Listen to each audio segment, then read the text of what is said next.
Eight class, very good morning.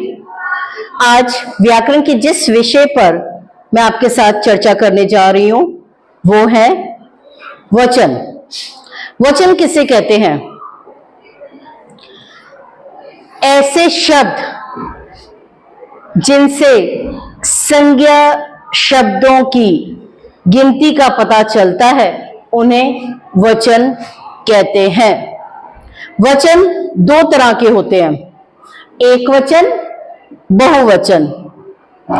एक वचन जैसे नाम से ही स्पष्ट है, एक, जिसमें किसी एक शब्द का बोध किया जाए, जिससे पता चलता है कि एक ही संख्या में है। ठीक है।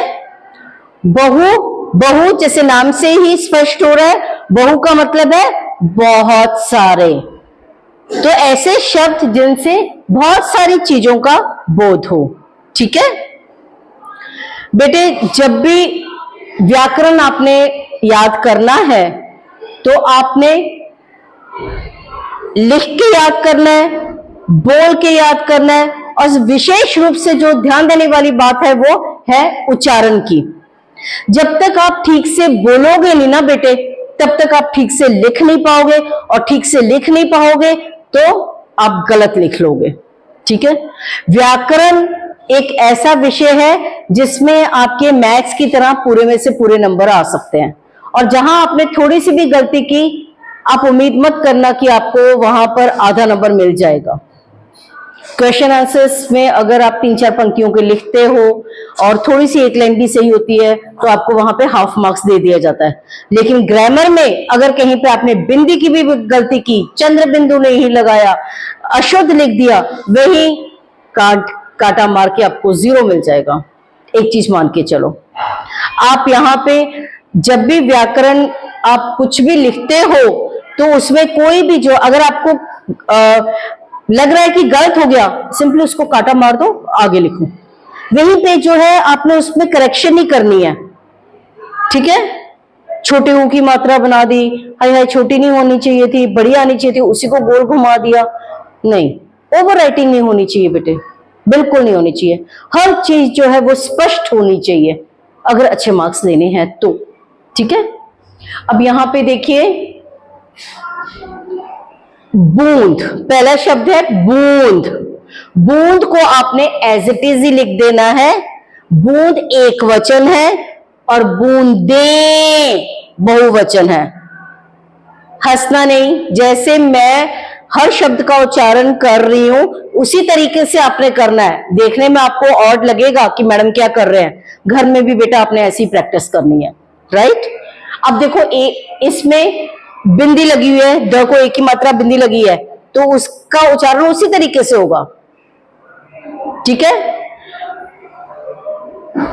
कई बार बहुवचन टेस्ट में दिया होता है और लिखा होता है वचन बदले, तो आप कंफ्यूज नहीं होना। आपको पता है बूंदे बहुवचन है, तो ऑटोमेटिकली आप उसको जो है एक वचन में आप बदल दोगे।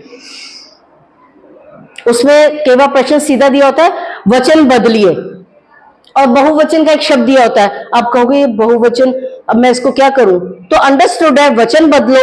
उन्होंने ये तो नहीं मेंशन किया बहुवचन बनाइए। अगर बहुवचन होगा तो वो एज इट इज आप बूंदे ही लिखोगे। अगर सिंपली लिखा है कि वचन बदलिए, ठीक है, तो बहुवचन है तो आप उसको एक वचन में परिवर्तित कर देंगे। राइट। तो बूंद, बूंदे, यह, ये, जैसे मैं शब्दों का उच्चारण कर रही हूं उसी तरीके से आपने घर में प्रैक्टिस करनी है। ठीक है।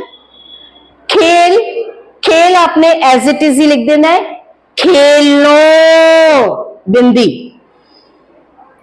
खिलौना, खिलौने। अब यहां देखिए बिंदी नहीं है, मैं आपको समझाने के लिए बिंदी शब्द का इस्तेमाल कर रही हूं। खिलौना, खिलौने, बिंदी नहीं है, बिंदी होती तो ने आना था। राइट। खिलौने, जैसे ने बोलते हैं ना, राम ने मोहन को पुस्तक दी, तो ने जब आप लिखते हो आप बिंदी डालते हो? नहीं डालते। तो यहां पे खिलौने। राइट। नेक्स्ट है चिमटा, चिमटे, यहां पे भी बिंदी नहीं आएगी। पिंजरा एज इट इज लिख देना है, पिंजरे, रे बिंदी नहीं है, ठीक है। नेक्स्ट है एक वचन पैसा, एज इट इज लिख के पैसे। सभा, सभाएं, ए चंद्र बिंदु, ठीक है। आलोचना, आलोचनाएं, समझ आ रहा है। घर में बेटा इसी तरीके से प्रैक्टिस कीजिए, ठीक है। माला, मालाएं, लता, लताएं, मूर्ति, एज इट इज मूर्ति लिख के य को आ की मात्रा, चंद्र बिंदु, मूर्तियां। खिड़की, अब देखिए खिड़की में क को बड़ी की मात्रा है, जब आप इसको बहुवचन में परिवर्तित करेंगे तो क क्या हो जाएगा, छोटी मात्रा में बदल जाएगा। यहां देखिए क को छोटी की मात्रा है, राइट। खिड़की का खिड़कियां, आ की मात्रा ऊपर चंद्र बिंदु। कहानी, सेम खिड़की की तरह, कहानी में न को बड़ी की मात्रा है, जब आप इसको बहुवचन में परिवर्तित करेंगे न को क्या हो जाएगा, वेरी राइट, छोटी ई की मात्रा में बदल जाएगा। कहानियां, ऊपर चंद्र बिंदु आ जाएगा, ठीक है। आशा करती हूं कि बेटे आपको ये समझ आ गया होगा, ठीक है। आपने जिस तरीके से मैंने बोल बोल के उच्चारण पर बल दिया है उसी तरीके से आपने लिखना है। एक चीज विशेष ध्यान देने वाली ये है कि कई बच्चे जो है यहाँ पे जैसे बूंदे हैं, बूंदे के ऊपर रेखा मारते समय जो है वो बिंदी जो है रेखा के ऊपर ही चले जाती है। तो जो आपके पेपर चेक कर रहे होंगे एग्जामिनर, उनको पता नहीं, दिखेगी नहीं बिंदी, तो कोशिश ये कीजिए कि रेखा खींचने के बाद बिंदी ऊपर डार्क लगाइए, ठीक है। अदरवाइज ऐसे लगेगा कि बच्चे ने लगाई ही नहीं है, ठीक है। अगर आप चाहते हो कि व्याकरण में बहुत अच्छे मार्क्स आए, पूरे में से पूरे नंबर आते हैं बेटे इसमें, तो प्लीज अलर्ट होके बोलकर, लिखकर, शब्दों का उच्चारण करके आप लिखिए, ठीक है। थैंक यू बेटा, ऑल द बेस्ट।